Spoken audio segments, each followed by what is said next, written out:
I should have known something was wrong when Miranda kissed me goodbye at the airport. Not because she kissed me, hell, we'd been married 16 years, but because she actually looked me in the eye when she did it. My wife hadn't made real eye contact with me in months. "Have a safe flight, Paul," she said, her manicured fingers adjusting my collar like I was one of our daughters heading off to school. "The girls and I will see you in Aspen tomorrow." I nodded, hefting my weekend bag higher on my shoulder. The private jet, Miranda's company jet, technically, sat gleaming on the Houston tarmac like a metal promise of the long weekend ahead. Skiing in Colorado, family time, maybe even a chance to reconnect with the woman who'd become a stranger in designer suits. "You sure you can't come with us now?" I asked, though I already knew the answer. Miranda Benton, CEO of Benton Tech Solutions, didn't leave board meetings early. Not even for family. "You know I can't. The investor presentation is Monday. Grant and I need to finalize everything." She glanced at her Apple Watch, the rose gold one I'd given her for Christmas that she now wore like a shackle. "But I promise, tomorrow morning, first flight out, Grant Wallace, her COO, Harvard MBA, trust fund baby, and the kind of guy who wore boat shoes without socks even in winter." I'd never liked him, but Miranda insisted he was essential to the company. Essential enough that he'd been working late with her 3 nights a week for the past 2 months. "Dad, come on," Emily called from the jet's stairs. At 14, my eldest daughter had inherited her mother's impatience and my sarcasm. "The pilot says we need to leave in 5 minutes. Go," Miranda said, giving me a gentle push. "I'll handle everything here." I walked toward the plane, my footsteps echoing against the concrete. Sophie, my 11-year-old, waved from one of the windows, her face pressed against the glass like an excited puppy. At least someone was happy about this trip. The pilot, a guy named Stevens who'd been flying for Miranda's company for 3 years, nodded as I climbed aboard. "Good afternoon, Mr. Benton. Beautiful day for flying." "Sure is." I settled into one of the leather seats, watching through the window as Miranda walked back toward the terminal building. She moved with purpose, her black heels clicking against the pavement, phone already pressed to her ear. "Seatbelts, everyone," Stevens announced. "We'll be wheels up in just a moment." That's when my phone buzzed. A text message. "Have fun." From Miranda. I looked up, confused. She was still visible through the terminal windows, talking animatedly on her phone. Why would she text me when the jet's engines wound down? "Folks, I'm sorry." Stevens' voice crackled over the intercom. "We've got a slight mechanical issue. Nothing serious, but we're going to need to delay departure for about an hour." Emily groaned. Sophie pressed her face back against the window, and I felt something cold settle in my stomach, the same instinct that had kept me alive during my 8 years in military intelligence. 20 minutes later, Stevens emerged from the cockpit, his face apologetic but firm. "Mr. Benton, I'm afraid we're going to need to postpone until tomorrow. The part we need won't be available until morning." "What kind of part?" I asked. "Hydraulic component, safety issue, you understand?" I understood plenty. I understood that in 3 years of flying with Stevens, we'd never had a mechanical issue. I understood that Miranda's text had been sent before any problem was announced. And I understood that my wife had just played me like a fiddle. "Can you call us a car?" I asked, helping the girls gather their things. "Already arranged, sir. Should be here in 10 minutes. As we waited in the terminal, I watched through the windows. Miranda's BMW was gone from the parking lot. The company jet sat silent on the tarmac, looking perfectly functional. And my phone remained stubbornly quiet. No concerned calls from my wife asking about the delay. "Dad, why aren't we going?" Sophie asked, her disappointment evident. "Change of plans, sweetheart. We'll go tomorrow instead." But even as I said it, I knew we wouldn't be going anywhere tomorrow, or any other day, for that matter. The ride home gave me time to think. Paul Benton, 41 years old, former military intelligence analyst turned cybersecurity consultant. I'd spent 8 years in the Army tracking down digital breadcrumbs and human deception. I could spot a lie from a satellite image, but I'd missed the one sleeping next to me every night. Our house sat in River Oaks, Houston's most exclusive neighborhood. Miranda had insisted on buying it 2 years ago, when Benton Tech's valuation hit $50 million. "We need to look successful," she'd said. "Image matters in this business." The house was dark when we pulled up. Miranda's BMW wasn't in the driveway. "Where's Mom?" Emily asked as I unlocked the front door. "Still at the office, probably. You know how she gets before big meetings." But I didn't go to the office. Instead, I went to our bedroom and opened Miranda's laptop. She'd left it behind, unusual for her. The screen was still logged in, displaying her email. What I found there made my blood run cold. The first email was from Grant, sent 3 hours ago. Everything's set for tomorrow. Stevens confirmed the delay. Paul and the girls will be stuck in Houston while we finalize everything in Denver. By Monday, it'll be done. Miranda's reply was time-stamped just after she'd kissed me goodbye. Perfect. Make sure the lawyers have everything ready. I want him completely cut out before he knows what hit him. And Grant, after Monday, we won't have to hide anymore. I sat on our king-size bed, the bed I'd been sleeping alone in for months, and felt 16 years of marriage crumble around me. But the emails got worse. There was a thread going back weeks. Details about transferring company assets. Plans to force me out of Benton Tech, the company I'd helped build from nothing. Legal strategies to minimize my stake in the divorce they were apparently planning. And the personal messages. God, the personal messages. Grant, can't wait to have you all to myself. Paul never deserved you anyway. Miranda, soon, baby. Just a few more days of pretending, then we can be together for real. I'm so tired of playing the loving wife. My hands shook as I scrolled through months of deception. They'd been planning this for half a year. Every late night, every business trip, every time she'd claimed to be working, she'd been with him planning my destruction. Dad? Emily appeared in the doorway. Are you okay? You look weird. I closed the laptop quickly. I'm fine, sweetheart, just tired from all the airport drama. Can we order pizza? I'm starving. Sure, whatever you want. After the girls were fed and settled in front of Netflix, I retreated to my home office. Time to do what I did best, gather intelligence.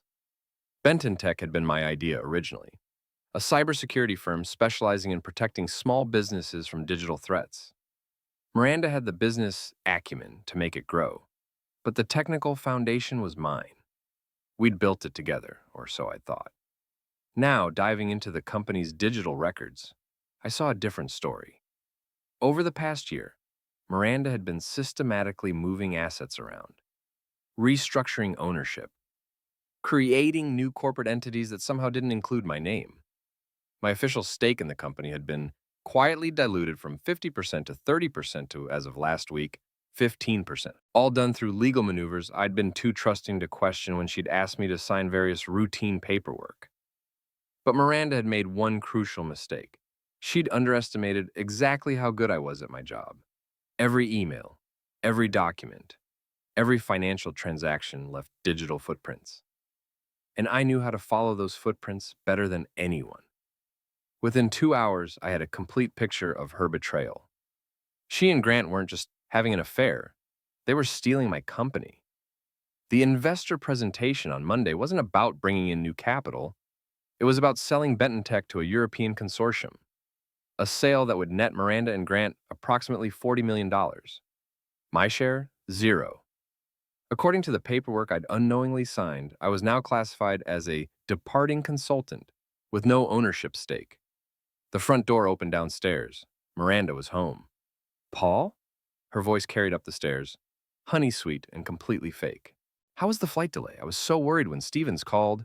I saved everything to an encrypted drive and closed my computer. Time for some acting of my own. Hey, I said, meeting her in the kitchen. She was still in her business suit, but her hair was slightly mussed, lipstick gone. The delay was frustrating, but these things happen. I'm so sorry, honey. I know you were looking forward to the trip. She moved to hug me, and I caught a whiff of cologne. Not mine. Where were you tonight? I asked casually. Thought you'd be home earlier since we didn't leave. Emergency meeting with the investors. You know how they are. Everything has to be perfect.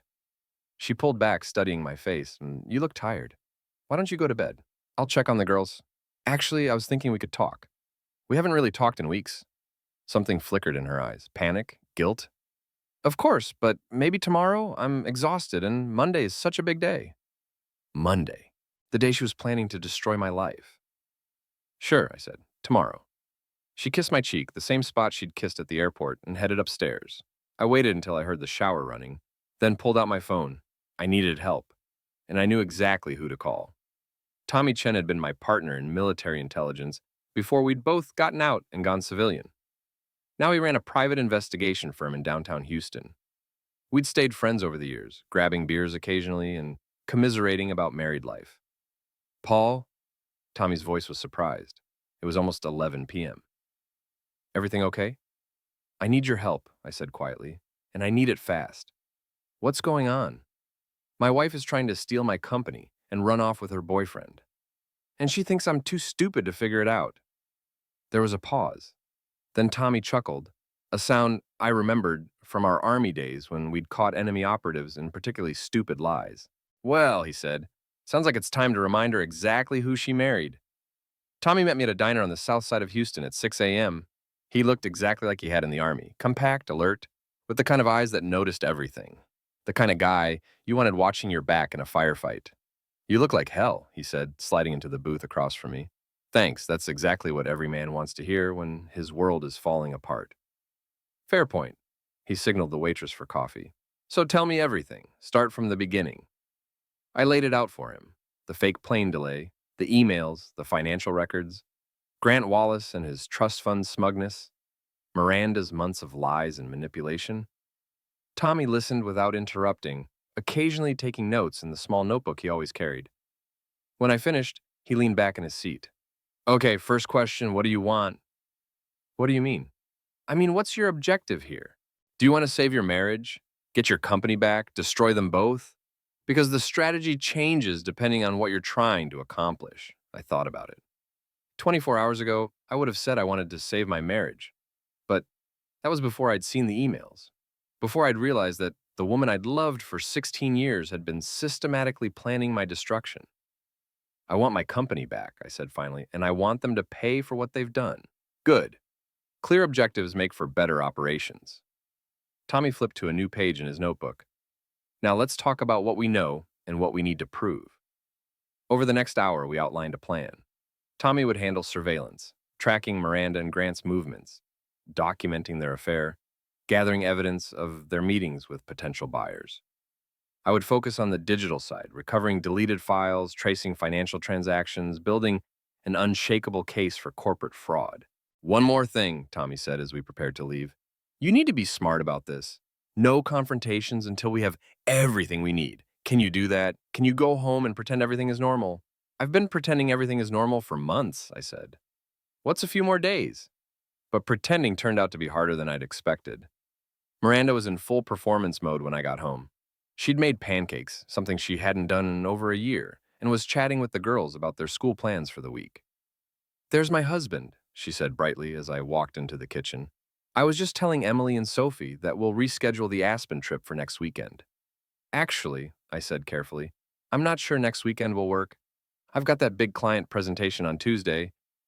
Miranda's smile faltered for just a moment. Oh, well, we'll figure something out. But I could see her mind working. By next weekend, according to her timeline, I'd be out of the company and probably served with divorce papers. There wouldn't be any family trips to Aspen. Dad, can you drive us to school today? Sophie asked. Mom's got an early meeting. Of course, sweetheart. After dropping the girls off at their private school, another of Miranda's image investments, I drove to my office. Benton Tech occupied 2 floors of a downtown Houston high-rise. I'd always been proud of what we'd built here. 37 employees, clients across the country, a reputation for excellence in cybersecurity. Now it felt like walking through a crime scene. My assistant, Janet, looked surprised to see me. I thought you were supposed to be in Colorado. Change of plans. Is Miranda in yet? She and Mr. Wallace have been in the conference room since 7, something about the investor meeting. I nodded and headed to my office, but I could hear voices through the conference room's glass walls. Miranda and Grant huddled over laptops and legal documents. Planning my corporate funeral, Grant looked up and saw me. He said something to Miranda, who turned and waved. I waved back, playing the part of the oblivious husband. My office computer gave me access to all of Benton Tech's systems, officially anyway. But when I tried to log into the financial databases, I got an error message, access denied. My administrative privileges had been revoked. Quietly, probably over the weekend while I was supposed to be skiing in Colorado. But Miranda had forgotten something important about her husband. I hadn't just helped build this company's business. I'd built its entire digital infrastructure. Every server, every security protocol, every backup system. And I'd built myself a few back doors that even she didn't know about. Within an hour, I had access to everything. Financial records, email servers, client databases, legal documents. The full scope of Miranda and Grant's betrayal was even worse than I'd imagined. They weren't just selling the company. They were selling it to a European firm with ties to several competitors, companies that would have access to all of Benton Tech's proprietary security algorithms and client data. It was corporate espionage on a massive scale, and it was completely illegal. I was copying files to an encrypted drive when my office door opened. Grant Wallace walked in without knocking, his usual smug smile plastered across his face. Paul, didn't expect to see you here today. Thought you'd be hitting the slopes. Mechanical problems with the plane, I said, not looking up from my computer. You know how it is. That's too bad. Miranda was really looking forward to some family time. He moved closer to my desk, trying to see what was on my screen. What are you working on? Client security audit. Nothing exciting. Right. Grant's smile never wavered, but I could see calculation in his eyes. Well, don't let us keep you from your work. Big week ahead for all of us. After he left, I sat back in my chair and thought about what Tommy had said. No confrontations until we had everything we need. But looking at Grant's smug face, imagining him with my wife, thinking about how they'd both been laughing at me for months, it took every ounce of self-control I had not to walk into that conference room and expose them both right then and there. Instead, I finished copying the files and headed home. Time to start building the case that would destroy them both. Tommy called me at midnight with his first report. Your wife and her boyfriend are not subtle, he said. I followed them from your office building to the Ritz-Carlton downtown. They're registered under his name, room 1247. I was sitting in my home office, surrounded by printed financial documents and legal papers. The evidence of Miranda's betrayal covered every surface. How long have they been there? 3 hours. I got some photos of them entering together, very cozy. Also got shots of them at dinner earlier, lots of hand-holding and intimate conversation. Send me everything. Already in your email, but Paul, there's something else. They had a third person with them at dinner. Older guy, European accent, expensive suit. I managed to get a few photos, ran them through facial recognition. And Klaus Richter. He's a corporate acquisition specialist based in Zurich, specializes in hostile takeovers of tech companies. The pieces clicked into place. This wasn't just about stealing my company, it was about destroying it. Richter's firm would buy Benton Tech, strip it for parts, and sell the valuable pieces to the highest bidders. All of our employees would lose their jobs. Our clients would be left vulnerable. And Miranda didn't care, as long as she got her $40 million. Keep watching them, I told Tommy. I want to know every move they make. Already on it. But Paul, you should see these photos. They're not just business partners, if you know what I mean.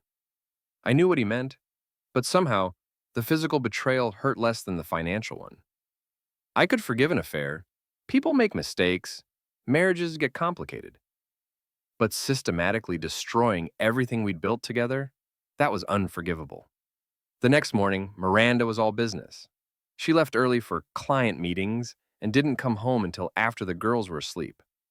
I spent the day at the office, maintaining my routine while secretly documenting every aspect of their fraud. By Wednesday, I had enough evidence to bury them both. Financial records proving the illegal asset transfers. Email chains detailing the sale to Richter's consortium. Photos of Miranda and Grant together at the hotel. Even recorded phone conversations. Texas is a one-party consent state, which meant I could legally record any conversation I was part of. But I wasn't ready to move yet. I wanted to see how far they'd go. The answer came Thursday morning. I arrived at the office to find security guards waiting at my desk. Mr. Benton? The lead guard, a professional-looking woman in her 50s, approached me with obvious discomfort. I'm afraid I need to escort you from the building. Excuse me? Orders from Mrs. Benton. There's been some concern about your recent behavior, and the board felt it was best if you took some time away from the office. I looked around. My employees, people I'd hired and trained, were staring at me with confusion and embarrassment. Janet looked like she was about to cry. What kind of concerns? I asked loudly enough for everyone to hear. Miranda emerged from the conference room, Grant right behind her. Her face was a mask of professional concern, but I could see satisfaction in her eyes. Paul, please don't make this harder than it has to be, she said. You've been under a lot of stress lately.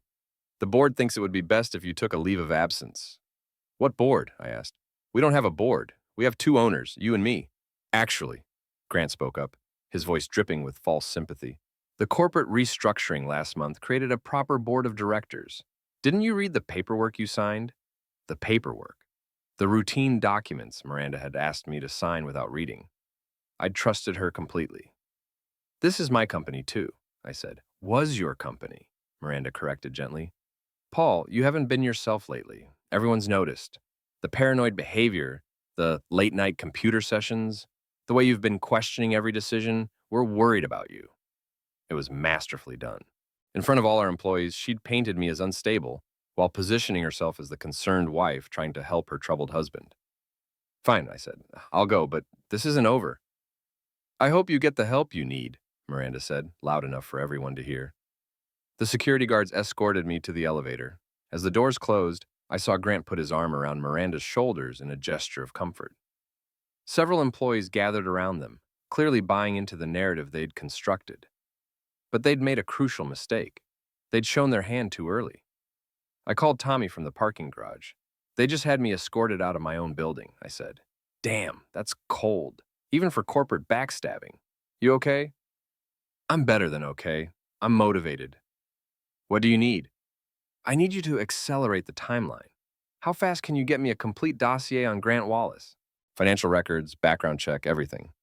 Give me 24 hours. And Tommy, I want to know about his friends too. The people who are going to be very interested in what I've discovered about their golden boy. Now you're thinking like a soldier again. That evening, Miranda came home late, as usual. But this time she sat down across from me at the kitchen table. Paul, we need to talk. I'm listening. I know you're angry about today, but I want you to understand this is for your own good. You've been acting erratically for weeks. The employees have noticed. Clients have started asking questions. What kind of questions? About your state of mind, your ability to handle the technical side of the business. She reached across the table and touched my hand. I love you, Paul. We all do. But you need help. It was a perfect performance. If I hadn't seen the emails, hadn't watched her betray me for months, I might have actually believed her. What kind of help? I asked. There's a facility in Arizona.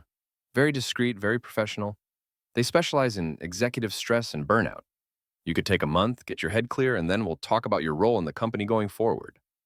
A month. Just long enough for her to complete the sale to Richter's consortium and disappear with Grant and $40 million. That sounds reasonable, I said. Miranda's relief was visible. Really? You'll consider it? I'll consider it, but I have one condition. What's that? I want to say goodbye to the employees first. Explain my side of things. They deserve to hear from me directly. Miranda's mask slipped for just a moment. I don't think that's a good idea. You're not in the right headspace to... Miranda, I said quietly. I built that company. I hired those people. If I'm taking a leave of absence for my mental health, they deserve to hear it from me, not from security guards and office gossip. She studied my face, looking for deception.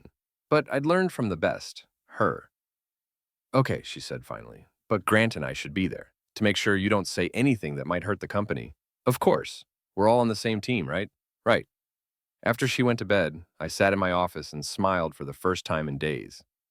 Tomorrow was going to be very interesting. Friday morning, I dressed carefully. Navy suit, red tie, polished shoes. If I was going to destroy my wife and her boyfriend, I was going to look professional doing it. Miranda was already gone when I came downstairs. The girls were eating breakfast, getting ready for school. Dad, are you okay? Emily asked. Mom said you might be going away for a while. Just a little work stress, sweetheart. Nothing for you to worry about. But Sophie, always the more intuitive of my daughters, wasn't buying it. Are you and Mom getting divorced? The question hit me like a punch to the gut. Why would you ask that? Because you don't talk to each other anymore, and Mom's always on the phone with that Grant guy. And you look sad all the time. Out of the mouths of babes. Your mom and I are working through some things, I said carefully. But no matter what happens between us, we both love you girls more than anything in the world. That will never change. Emily rolled her eyes. Adults are weird. Yes, we are. I dropped them at school and drove to the Benton Tech building. Tommy was waiting in the parking garage with a thick manila envelope. Everything you asked for, he said. Grant Wallace's entire life story. And Paul, this guy has more skeletons than a Halloween store. I flipped through the documents quickly. Financial problems, a gambling addiction he'd hidden from Miranda, debts to some very unpleasant people in Las Vegas. And most interesting of all, a previous job he'd been fired from for embezzling client funds. How did Miranda miss all this? I asked. Because she didn't look. She was too busy being flattered by the attention of a younger guy with an Ivy League degree. Tommy grinned. But here's the best part. Those gambling debts? They're still active. He owes $300,000 to a casino group that doesn't accept late payments. So he's desperate. Desperately desperate. Which explains why he's willing to help steal your company. He needs that buyout money to stay alive. I tucked the envelope under my arm. Perfect. Time for the staff meeting. The Benton Tech conference room was packed. All 37 employees had shown up, along with Miranda and Grant. They sat at the head of the table like co-CEOs, which I suppose they thought they were. Thank you all for coming, Miranda began. As you know, Paul has been dealing with some personal challenges lately, and he wanted to address the team before taking some time away to focus on his health. She gestured to me with the kind of sympathetic smile you'd give a mental patient. Several employees nodded encouragingly. They genuinely cared about me, which made Miranda's manipulation even more disgusting. I stood up slowly, letting the silence build. Thank you, Miranda, and thank you all for being here. I looked around the room, making eye contact with each person. You're right that I've been under stress lately, but not for the reasons you've been told. Grant shifted uncomfortably in his seat. Miranda's smile became strained. 3 days ago, I discovered that my wife and her business partner have been planning to sell this company without my knowledge or consent. They've been conducting secret negotiations with a European consortium that specializes in acquiring tech companies and stripping them for parts. The room went dead silent. Janet's mouth fell open. Mike Rodriguez, our lead developer, leaned forward in his chair. Paul, Miranda said sharply, you're not well. These paranoid delusions are backed up by documentation, I interrupted, pulling out the first folder. Financial records showing the systematic transfer of company assets.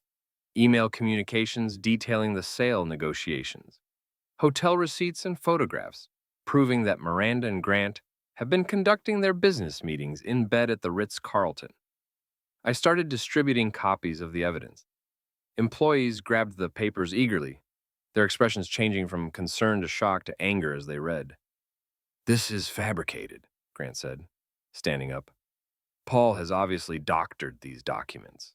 He's having some kind of breakdown. Really? I pulled out my phone and connected it to the conference room's presentation system. Then I suppose this recording is fabricated too? Grant's voice filled the room, crystal clear through the speakers. By Monday, it'll be done.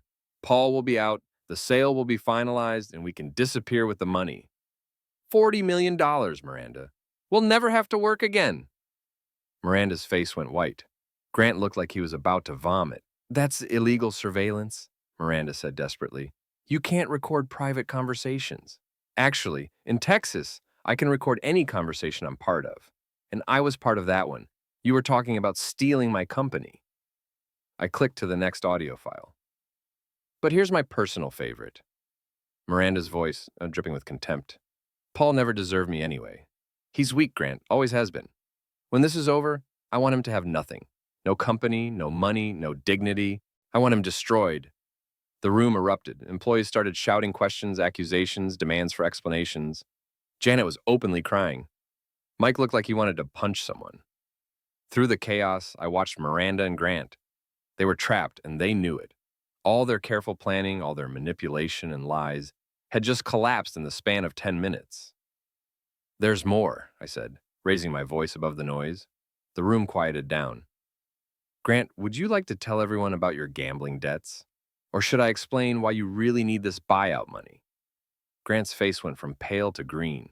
You son of an unpleasant person. Actually, I prefer husband of a backstabbing corporate thief, but son of an unpleasant person works too. Miranda stood up abruptly. This meeting is over. Everyone back to work. Paul, you're trespassing. I'm calling security. Go ahead, I said, but you might want to call your lawyer first, because I've already called mine.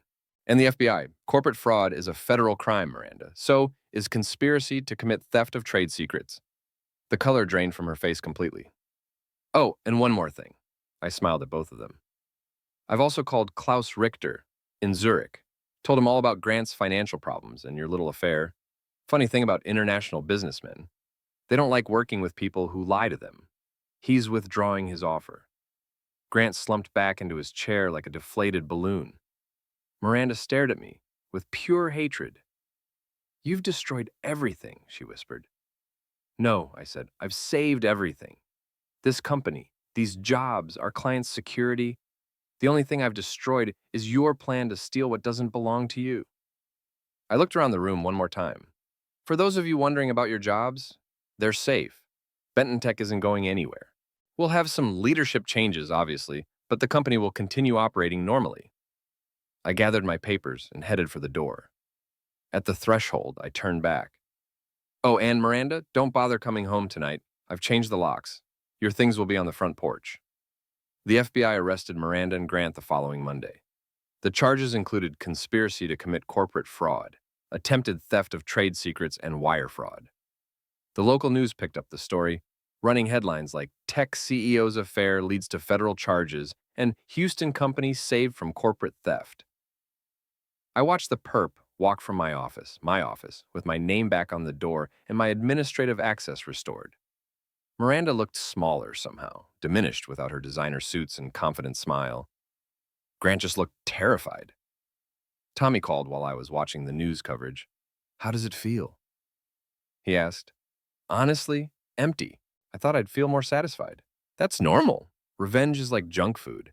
It tastes good going down, but doesn't really nourish you."